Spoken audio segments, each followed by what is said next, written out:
Hello everybody, my name is Craig Bennett, and today I'm going to get into a video on some tips within startup company.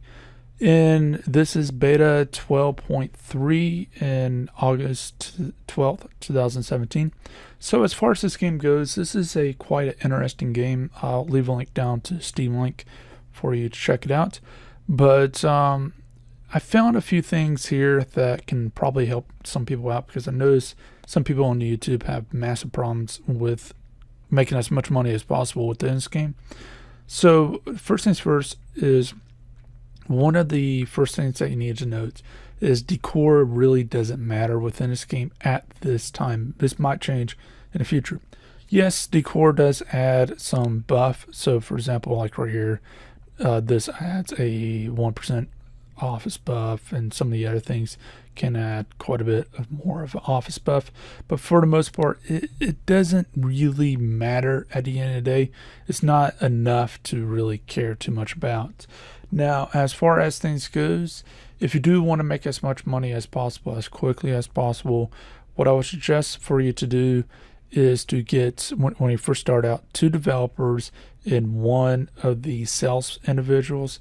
And what you want to do is keep going down that path and until you expand to the point of having the designers, and get 1 or 2 of them. It really doesn't matter. Try to span out to 2 of them if possible, and have your managers just taking care of them as normal. Basically, having the auto, whatever it's called, the auto repeat on there, and that way you don't have to worry too much about that.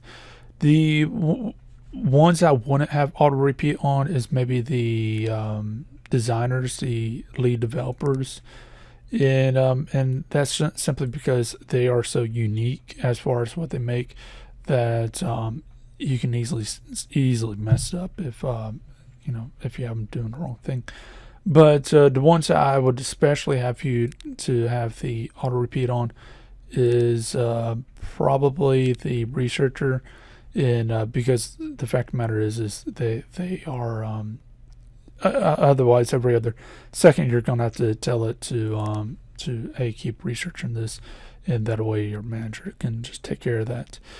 The other one I would say I wouldn't worry too much on is the DevSop, but I've never really found too much use for them. I really wouldn't even have one if I wasn't just curious on what it is, as far as what do they make and whatnot. Now, as far as things goes, one thing that might be confusing to a lot of people is the actual buildings. They have a limited capacity of workstations, the computers. So note that the smalls have 8, the middle is 20, and the large has 50. The 20, I found it to be enough. You probably go a little bit more, but I found it to be pretty much enough to do any of this. But it's important to note that when you do switch from one building to another, all this stuff is sold, so you're not losing that money. It's pretty important because it's not really said. Now, as far as things goes, when you're dealing with a situation like this where you got some of the individuals with a red face, do not press the jump to start the next day. The fact of the matter is you can run them dry all the way up to that point and they'll work just as fine. But what you need to do is at this point send them on vacation, and an HR person makes this a lot easier. So as you expand, make sure you throw some HR people in there, but note that you need to throw the HR person and the managers to vacation themselves, and that way you're not really running into any major problem into that. But basically what happens here is, if one goes bad as far as that goes, the others are not far behind, and you don't want any of them to quit. And there's so little money being lost per day that a 3-day loss is not, it's nothing. So, I mean, if you want to do role-playing crap, just say that, oh, this is company vacation. Even though the fact that, and as a person who does code, a lead developer, yeah, they won't be stuck on just a handful of things. If I need them to code for like a button and design a button, well, guess what they're going to be doing? So, or they'll be walking, and I'll find someone else that will replace them. So keep that one in mind, that this game is not that realistic at all, especially with the 80% of startups failing and whatever. And you definitely don't see that on here. But if you want to go role playing, whatever, just say it's companification. So you can go with that. Now, as far as that goes, another thing I want to mention is the salespeople, whenever they get off and they show you a bid. For those who don't know, some of the contracts you have to bid on, saying how much you're willing to work for at the lowest amount. And what's going to end up happening is try to go with the expensive. I tried to put mine over to P. Unfortunately, I can't show you this because I don't have it up. But I tried to go over to P on the expensive thing. And that seems like a good balance. But you're going to lose a lot of contracts. But the fact of the matter is you're going to gain so much money out of it, it's not even worth, worrying about it. The fact of the matter is you're looking at, in some cases, getting 30,000, 40,000 easy from that. So that's just something to note is you're looking at making a lot more money out of that little thing than anything else. Paying off your loan is not like a majorly terrible thing, as far as it's not going to really increase the amount you're going to get or anything like that, or do much, but it is worthwhile to pay that off whenever you can, because you're going to get so much money, it's not even a joke type of thing.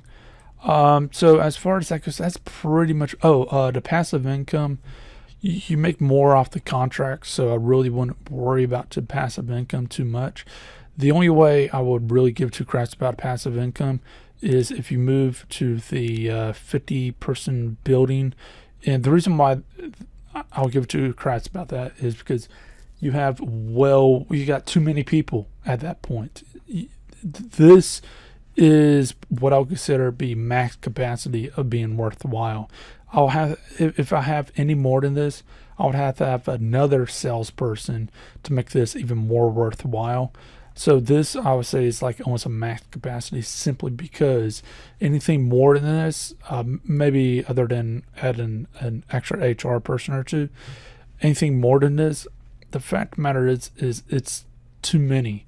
So that's the only reason why I say once you get into the large building, I wouldn't really worry too much about them, but still, it is something to note into itself. And if you do switch from one building to another, note that your desk and all that stuff is sold, so you're getting money back from all of that.